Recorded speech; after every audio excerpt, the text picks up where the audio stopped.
कोल्हापूरमध्ये गँगवॉर आपल्याला जे आहे ते पाहायला मिळत आहे। कोल्हापूरमध्ये गँगवॉरने डोकं वर काढलेलं आहे। राजारामपुरी भागामध्ये रंगपंचमीच्या दिवशी मोबाईलचं कारण काढत तलवारीने हल्ला करण्यात आला। या हल्ल्यामध्ये 5 जण गंभीर जखमी झालेत।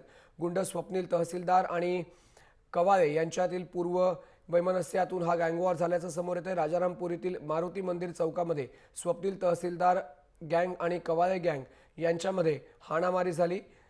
मारुती मंदिर चौकामध्ये स्वप्नील तहसीलदारने आपल्या 50हून अधिक साथीदारांसह कवाळे गटावरती सशस्त्र हल्ला केला। अचानक घडलेल्या या प्रकारामुळे स्थानिक नागरिकही भयभीत झाले होते।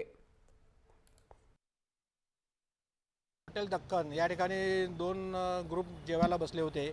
त्या ठिकाणी एक मोबाईल हरवला एका व्यक्तीचा।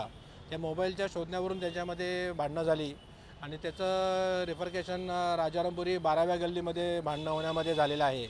त्याच्यामध्ये एकंदर 5 लोक इंजर्ड आहेत अशी प्राथमिक माहिती आहे। त्यापैकी 3 CPR हॉस्पिटल इथे ॲडमिट आहेत, एक वालावलकर हॉस्पिटलला ॲडमिट आहे आणि एक सिटी हॉस्पिटलला ॲडमिट आहे। जखमींच्यावर सध्या उपचार चालू आहेत। त्यांचे उपचार पूर्ण होतात त्यांची आम्ही FIR घेऊन गुन्हा दाखल करून पुढील कारवाई करत आहोत।